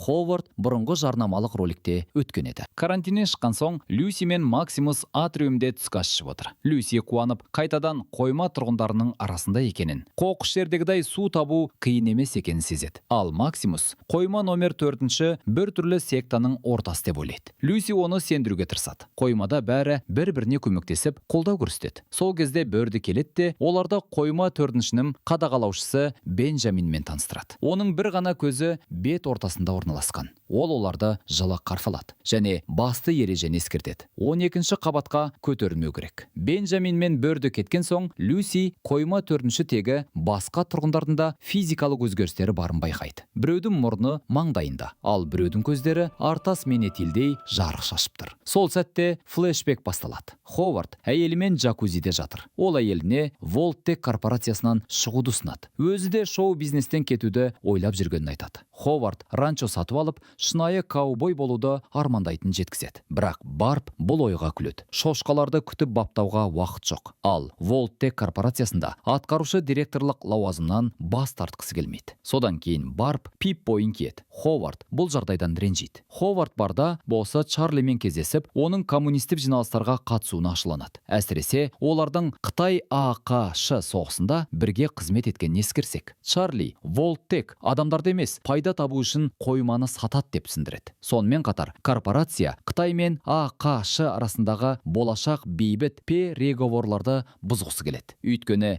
бейбітшілік орнаса, қойма қажет болмайды. Содан кейін Чарли Ховардқа маңызды жиналыс өтетін мәйітхананың визиткасын береді және қосылуға шақырады. Уәде етеді. Сол жерде Ховард шындықты көріп, бәрін түсінеді. Бірнеше күннен кейін Ховард үйде жаңа көмекшісі Генриден телефон алады. Генри жақында Волттек корпорациясына келген еді. Ховард трубканы қояды. Кешкі ас кезінде Ховард пен Барб бункер ережелерін талқылайды. Әсіресе иттерді кіргізуге болмайтыны жөнінде. Әңгіме дау-дамайға ұласады. Барб, ядерлік бомбалар құлаған жағдайда олар аман қашалып, жақсы бункерге түсе алсын деп бәрін жасап жатқанын айтады. Сонымен қатар, Волттек корпорациясы арнайы менеджмент үшін қойма жасап, барлық қалғандарын басқаруға арналған. Ал Барб олардың дәл сол жерге жетуін қалайтынын мойындайды. Ховард әйелі алдында кешірім сұрайды. Қазіргі уақытта Люси Бенджамин мен оның кеңсесінде кездеседі. Ол мутанттық белгілеріне қарамастан қоймада туғанын біледі. Люси неге 12-ші қабатқа көтерілуге болмайтынын сұрайды. Сол кезде Бенджамин ашуланып, оны кеңседен шығарып жібереді. Реакторлар бөлмесінде Максимус өзінің сауытын қуаттандыру үшін реактор ұрламақ болады. Өйткені алдыңғы соңғы реакторын Тадеус алып кеткен, бірақ Бөрди оны тоқтатады. Ол Максимусқа пип-бой береді және жеке бөлме бөлінеді. Жылы душ қабылдап босаңсу керек деп айтады. Максимус өз бөлмесіне кіріп, қарсы алған сыйлық себетін табады. Ол алғаш рет жылы душ қабылдайды. Содан соң себеттен қара уылдырықты тауып дәмін татады. Шығып аспазды шақырып, бұл не екенін сұрайды. Люси қойма 4-ші тегі оқу сыныбына кіреді. Доскада уақыт шкаласы бейнеленген. Шейди Сенс құрылған жылы 2142, жаңа Калифорния Республикасы құрылған жылы 2189. Шейди Сенс жаңа Калифорния Республикасының астанасына айналған жылы 2198. Гүлдену шыны 2241 және Шейди Сенстің құлауы 2277. Ядерлік жарылыс бейнесімен. Соңғы дата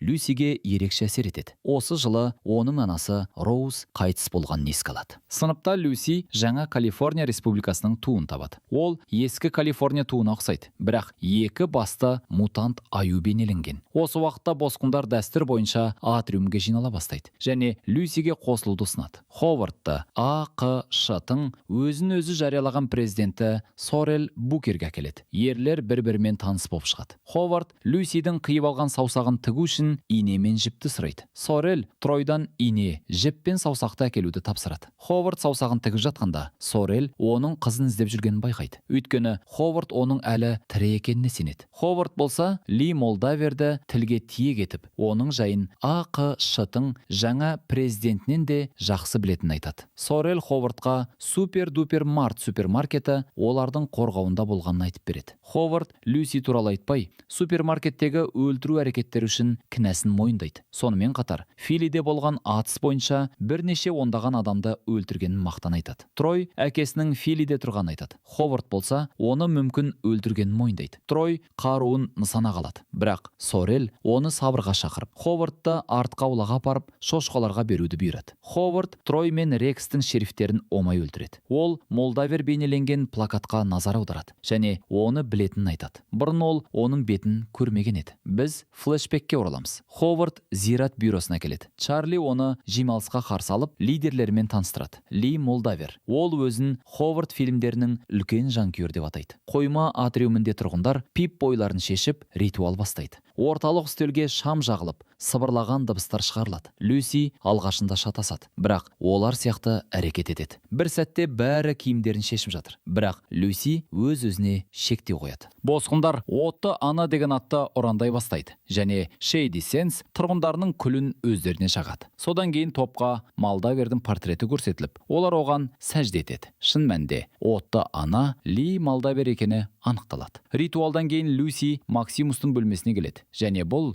қойма жайлы айтқанда ол дұрыс екенін айтады. Максимус та солай жауап береді. Люси кеткісі келеді. Бірақ Максимус қалғысы келеді. Өйткені ол бұл орынға қатты ұнаған. Түнде Люси тыйым салынған 12-ші қабатқа түседі. Сол жерде зертхана орналасқан. Ол органикалық материал салынған банкаларды көреді. Люси бейне жазбаны қосады. Жүкті әйел Гульпер дүниеге әкеледі. Бірақ олар сол сәтте оны жейді. Арғарай жүріп бірнеше криокапсуладағы жүкті әйелдерді табады. Кенет жарық қосылып, зертханаға Максимусты бұрын емдеген дәрігер кіреді. Люси тырысса да жасырынуға қатты дыбыс шығарып алады. Сонда дәрігер дабыл сигналын қосып, әйнектен гарпун алады. Дәрігер Люсиді тапқанда, ол дереу қолбаны оның бетіне лақтырады. Осы сәтте қойма 4-тің бірнеше тұрғыны келеді. Ақырында Люсиді бірнеше күзетші ұстайды. Сол уақытта Максимус бейғам отырып, теледидардан су қоймасы бейне жазбасын қарап, попкорн жейді. Адам мен ұлы Томи фермер болып жұмыс істейді. Олар рейдер сауыттарына ұқсас шлемдер мен пальтолар киеді. Ұзақ жұмыс күннен соң үйге қайтады. Үйге келгенде Ховардта ас үстелінде отырып оғаш ет жеп отырған көреді. Адам бірден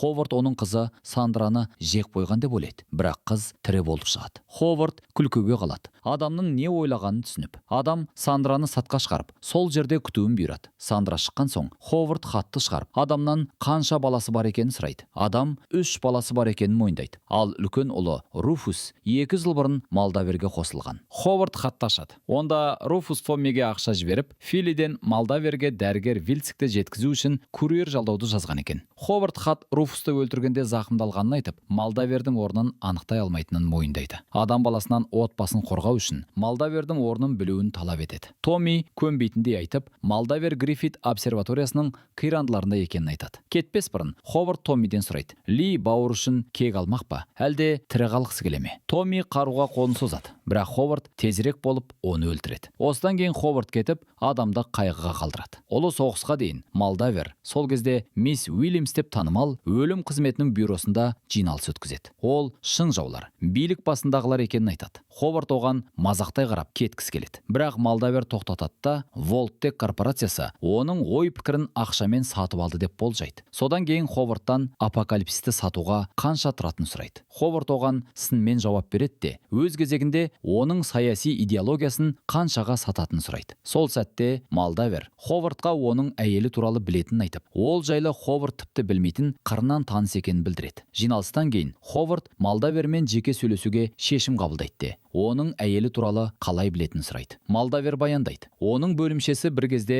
суық синтез деп аталатын шексіз энергия технологиясын жасаумен айналысқан. Жоба дерлік аяқталуға таяпты. Бірақ кейін Волттек корпорациясының бір бөлімшесі оны Ховардтың әйелі барып басқарып, барлық ғалымдарды және жобаны сатып алған. Содан кейін Волттек жобаны ілгерілетпей, тек тоңдырып қойған. Ал ол жобаның арқасында Қытай-Америкалық соғыс тоқтауы мүмкін еді. Молдавер Ховардтан жобаны қайтаруға көмектесуін сұрап, оған тыңдағыш құруға береді. Ховард өз әйелін тыңдағысы келмейді, бірақ Молдавер ойланып көруін өтінеді. Ол коммунист емес екенін, тек пропагандаға көнбегендіктен осылай аталғанын айтады. Қазіргі уақытта Бёрди мен Бенджамин Люсиді 12-ші қабатқа кірген үшін жазалайды. Содан кейін олар жазбаны қосады. Онда Ллойд пен Кассандра ядролық жарылыстан кейін қоқыс жерден келген босқындармен тәжірибе жасағанын айтады. Бірақ бәрі жоспар бойынша болмаған. Ғалымдар кездейсоқ гульпер жасап, ол бөлмеге шығып, оларға шабуыл жасайды. Жазба тоқтайды. Люси шоқта қалады. Бёрди түсіндіреді. 12-ші қабаттағы зертхана осы тәжірибелердің салдарынан зардап шеккен пациенттерді, соның ішінде Люси көрген жүкті әйелдерді криокапсулаларда емдеуге арналған. Люси өзінің әрекеті үшін кешірім сұрап, өз қоймасында осындай тәжірибелер болмаған айтады. Бірақ оны кешіруге дайын емес. Люсидің басына қап тағылып, белгісіз жерге сүйреп әкетеді. Максимус бұл сәтті байқап қалады. Тадеус 404-пен бірге қызыл ракет атты тасталған жанармай бекетіне жетеді. Ол сынып қалған аяғын тексеріп алады. Ит қасына жүрмес үшін оны Кока-кола жәшігіне қояды. Ауа алу үшін тесіктер бар екеніне көз жеткізеді де,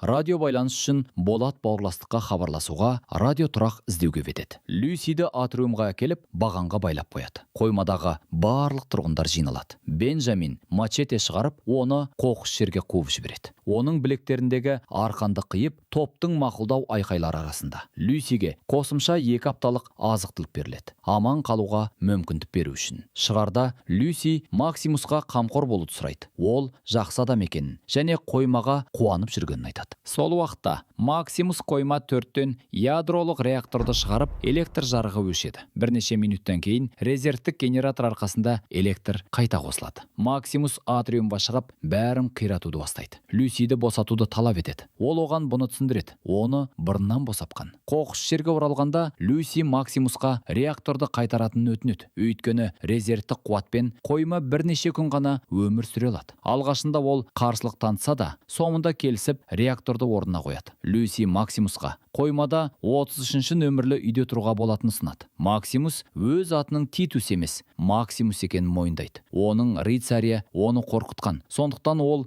өлуге рұқсат берген. Сосын оның Т-60 күшті сауытын алған. Люси жауап береді. Мен де таза және мейірімді емеспін. Ақыр соңында Максимус оның қоймасында қалуға келіседі. Тадеус қоқыс жер арқылы жүре береді. Аяғы шірі бастайды. Оны Максимус бұрын көмектескен саудагер байқап, соңынан жетеді. Саудагер Тадеуске аяғын емдеуді ұсынады. Дәріханада Тадеус өзін ең ақылды деп ойлап, саудагерді өлтіріп, барлық дәрілерді алуды қалайды. Пистолетпен қорқытып. Бірақ саудагер түсіндіреді. Оның көмегінсіз тірі қалмайды. Өйткені пайдалы пайдалы мен зиянды дәрілерді ажырата алмайды. Содан кейін саудагер төлем туралы сұрайды. Таддеус ядролық блокты шығарып, саудагер емдеуді реакторға айырбастауға келіседі. Ол Таддеуске жағымсыз дәмді, бірақ аяғының толық жазылуына бірден көмектесетін сиворотка береді. Саудагер Шейди Сенс маңындағы радиостанцияға қалай жетуге болатынды түсіндіреді. Норм тұтқын рейдерлерді тамақтандыруын жалғастырады. Бір күні барлық томастықштар уылдырықпен уланғандығынан қайтыс болады. Оны Вероника түрме қадағалаушысына артық қойып, басты кінәлі деп санайды. Содан кейін Бетти барлық қойма тұрғындарына көшуді хабарлайды. Норм қойма 33-те қалады, Рекс сияқты. Ал Вуди, Дэви, Чет, Стефани мен оның баласы қойма 32-ге көшіріледі. Норм Четке барып тергеуді жалғастырасы келеді. Бірақ Чет қаламайды. Ол жаңа өмірді Стефани мен баласымен бастамақ. Норм оны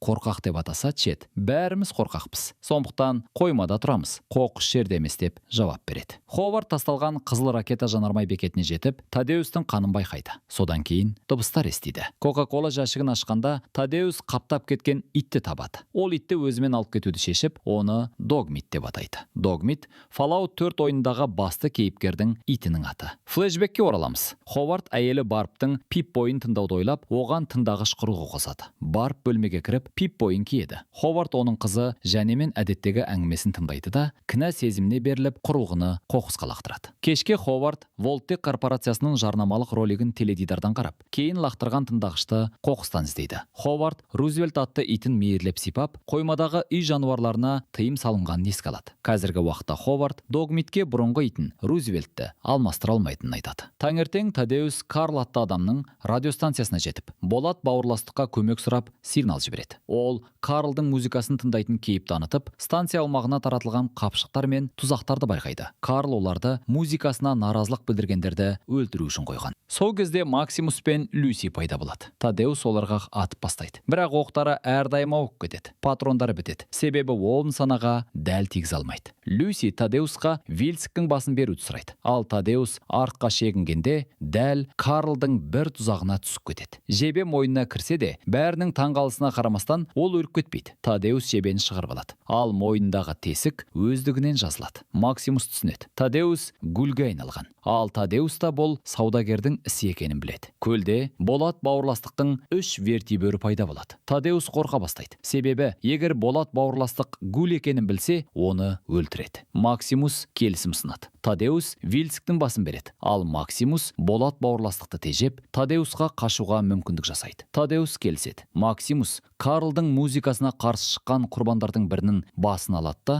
оны бүлдіреді. Ал нағыз Вильсктің басын Люсиға береді. Оның әкесін Хэнкті іздеуді бұйырады. Осыдан кейін Максимус өміріндегі алғашқы поцелуйды алады. Люси оны қойма 33-те шығарда күтетінін уәде етеді. Қойма 33-те Бетти қойма 32-ге кететіндерге қоштасу рәсімін ұйымдастырады. Вуди қойма 33-те қалғысы келеді. Көшуге қарсылық көрсетеді, бірақ күзет оны қорқытып келісім жасатады. Бетти Стефаниға уақытша қадағалаушы қойма 32 лауазымын береді. Қақпасы ашылып, жаңа тұрғындар ресми түрде жолға шығады. Бетти назарын басқа жаққа аударған сәтте, Норм оның кабинетіне кіріп, компьютеріне отырып, қадағалаушы қойма 31-ге хабарлама жібереді. Бетти атынан ол миссия сәтсіздікке ұшырады деп жазады. Қадағалаушы Бетти дереу қойма 31-ге оралуы керегін бұйырады және күшейтілген қауіпсіздік есігін ашады. Норм қойма 31 есігіне жетіп, ол сәлден соң ашылады. Ішке кіріп, адамның миы салынған бір түрлі роботты көреді. Ол бір ломның арғы жағында қысылып қалған. Норм оны босатады. Робот оған Бетти деп алғыс айтады. Сканерлегеннен кейін робот Норм Бетти емес екенін, тек 50% Хэнк екенін анықтайды. Норм өзіне ұл екенін айтқанда, робот жою протоколын іске қосып, шприцпен Нормға жақындайды. Бірақ сәтсіздікке ұшырайды. Норм роботқа тыйымға қарамастан терминалды қосып, құпия бөлмеге кіреді. Болады. Бауырластық базасына ұшып келе жатқан Максимус қолында жалған Вильсктің басын ұстап, Люсиге ойша оралады. Сол уақытта вертибөрі Фили қаласының қоқыс жеріне келеді. Максимус жоғарғы рицарь Квинтусқа Вильсктің басы деп көрсетілген жалған басын сынады. Квинтус оны рицарь Титусқа қамқорлық жасамаған үшін сөгіп, арнайы құрылғымен басын сканерлейді. Бірақ артефакт табылмайды.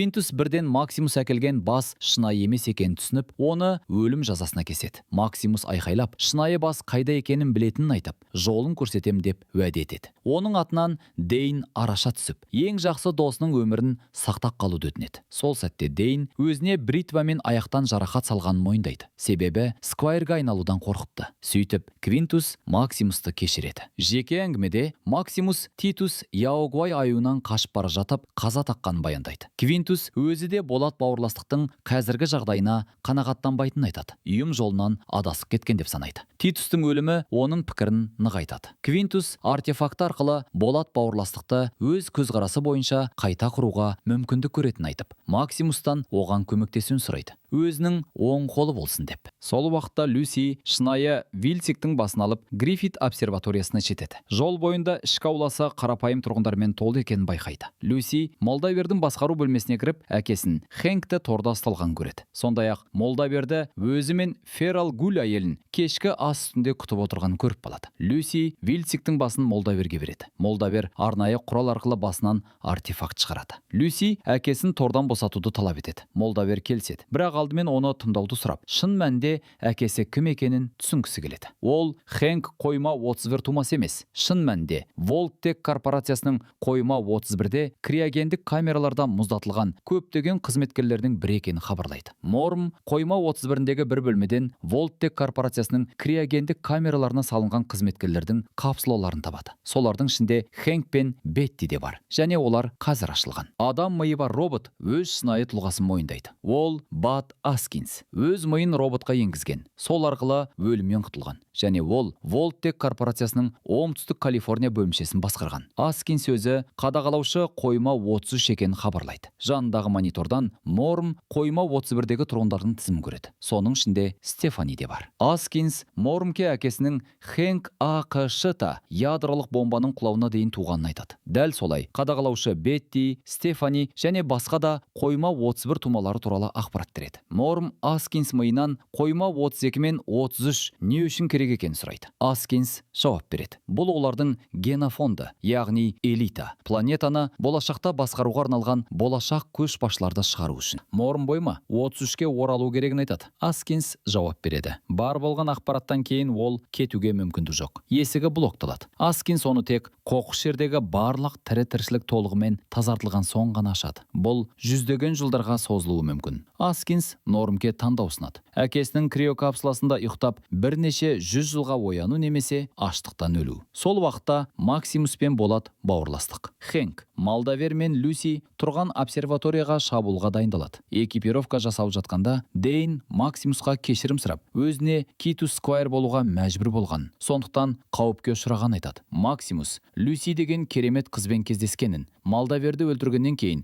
қойма 33-те бірге өмір сүруді жоспарлап отырған баяндайды. Дейн оған ескертеді. Бұл тек арман, өйткені қауіпсіз жер қалмаған. Флешбек. Ховард әйелі Барбаны Волттек штабына апарады. Алдын ала Молдаверден алған тыңдаушы құрылғыны Барбаның пип бойына орнатқан. Олар Аскинспен кездеседі. Барбаның пип бойы дұрыс жұмыс істемей тұрғанын айтып шағымданғанда, Ховард бір сәт паникаланады. Бірақ Аскинс оған кейін тексеруге болады деп сендіреді. Аскинспен Барб ғимаратқа кіргенде Ховард кетуге дайын болады. Бірақ құрылғының радиусы шектеулі екенін түсінеді. Сондықтан жанында қалу керек. Сол себепті ол корпорация ғимаратына кіруге шешім қабылдайды. Волттек корпорациясының кеңсесінде Ховард қадағалаушы қойма 33 Беттимен кездеседі. Ол Ховардқа әйелі Барбаның жаңа көмекшісі Генри туралы айтып береді. Генри бұрын үйге қоңырау шалған және Ховардтың фильмдерінің үлкен жанкүйері болып шыққан. Бетти таныстыруды ұсынады. Ховард қарсы болмайды. Бетти кеткен соң Ховард орындыққа отырып, құлағына құлаққат салып, әйелін тыңдай бастайды. Түссіз жарықтандырылған бөлмеде Барб, Аскинс және әлемдік корпорациялар жетекшілері ықпалды әрі бай адамдар ықтимал серіктестік мәселесін талқылайды. Аскинс бизнесмендерге қойманы сатып алу мүмкіндігін ұсынады. Себебі қоймалар жүздеген жылдарға арналған, яғни ядролық соғыс болса, қоқыс жерде бәрі қырылып кетеді. Ал тірі қалғандар қойманы пайдалана алады. Бір бизнесмен ішіндегі адамдар бір-бірін өлтірмейді деп ешқандай кепілдік жоқ деп ескертеді. Мысалы, қасқырлар өз ортасында солай істейді. Барып араласып, АқШ бойынша Волтек корпорациясына тиесілі 122 қойма бар екенін айтады. Әр бизнесменге бірнеше қойма беріледі. Олар адамдармен кез келген әрекет жасай алады, тәжірибелер жүргізе алады, өз идеяларын жүзеге асырады. Тіпті мини мемлекеттер президенті бола алады. Қоқыс жердегі адамзат жойылғаннан кейін олар жаңа әлемге бір тұтас күш ретінде оралады. Барып қосымша айтады. Бұл шынайы бәсеке болады. Ең лайықты тәжірибелі адамдарға ие қойма жеңеді. Бизнесмендер қызығушылық танытады. Бірақ біреуі қойманың тиімділігін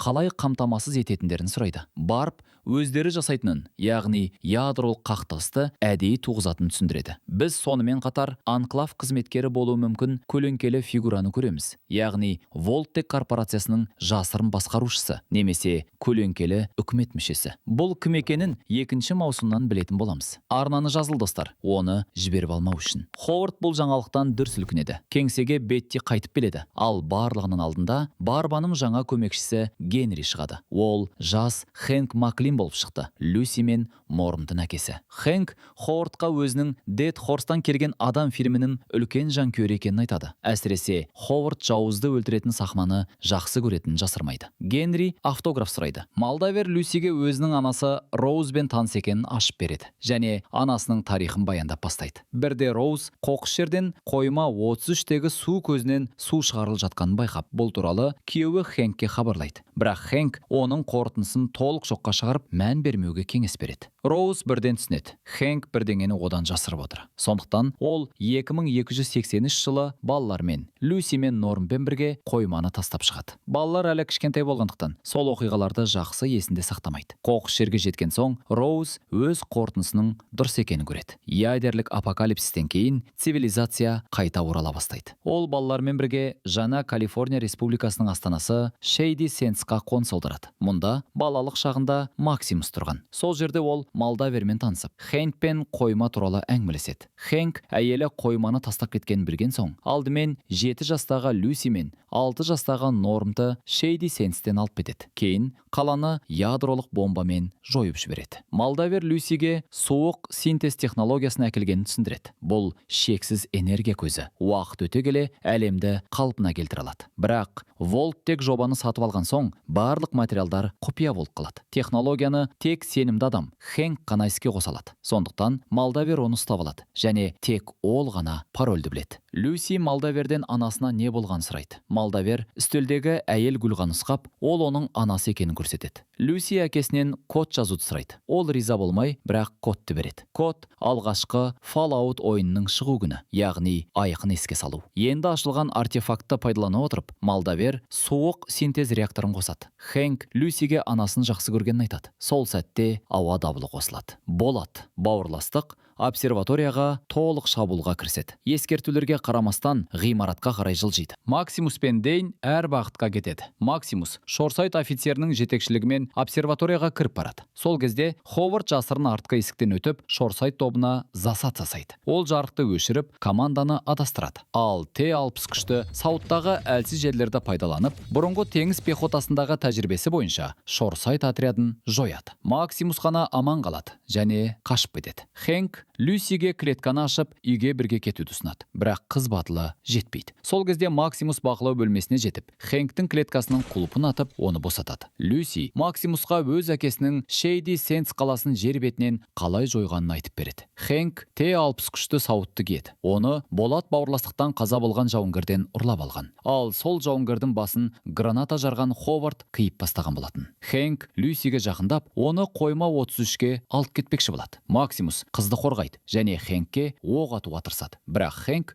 оны соққымен есінен тандырады. Люси Максимустың қаруын алып, оны әкесіне бағыттайды. Бірақ Хэнк сенеді. Қыз атып қоймайды. Сол сәтте Ховард пайда болды. Хэнкке оқ атса да, оқ тек шегін сәл жарылайды. Ховард Хэнктен барып пен Жанейдің қайда екенін сұрайды. Бірақ Хэнк жауап бермей айналып ұшып кетеді. Люси Ховардтың Хэнкке кетуге мүмкіндік бергеніне ренжиді. Бірақ Ховард түсіндіреді. Ол Хэнктің қашуын қаласа, сол арқылы оның артынан еріп, өзінің отбасының қайда екенін табу керек еді. Ол Люсиге таңдау ұсынады. Максимуспен қалу. Ол есінен танып, болат бауырластыққа тап болуы мүмкін. Немесе Ховардтен бірге барып, Хэнкті табу. Люси пистолет алады да сәл қорқынышты көрініс жасап, оны Ховардқа бағыттайды. Бірақ оқ Роузды азаптан құтқару әрекеті ғана болып шығады. Ол Максимусты қалдырады. Болат бауырластық оны қорғайтынына сеніп, Ховардтен бірге Хэнктің артынан жүреді. Ол әкесінің жасаған қылмыстары үшін жауап беру керек деп есептейді. Бір уақыт өткен соң Максимус есін жинайды. Смертельно жараланған Молдавер бақылау бөлмесіне қайта келеді де, суық синтез реакторын іске қосып, Лос-Анджелестің қирандыларына электр энергиясын қайтарады. Ол Роуздың жанында отырып, қаланың жарығы қосылғанын бақылап отырады. Молдавер Максимус қайтады. Болат бауырластық. Бұл күшті дұрыс пайдалана алмайды. Ол тек әлемді құтқармақ болды. Содан кейін өмірден өтеді. Сол уақытта болат бауырластықтың қосымша күші бақылау бөлмесіне келеді. Дейн Молдавердің денесін көріп, Максимус оны өлтірді деп ойлайды. Максимус үнсіз бас тартса да, Дейн оның қолын көтеріп, оны рыцарь әрі болат бауырластық солдаттар алдында батыр деп жариялайды. Ховард Догмит пен Мавзолейде қайта қауышады. Ал алыста Голливуд белгісі көрінеді. Кейін Люси ғимараттан шығады да, үшеуі Хэнктің артынан қоқыс жерге қарай жүріп кетеді. Ал Хэнк сол уақытта Нью-Вегасқа қарап тұр.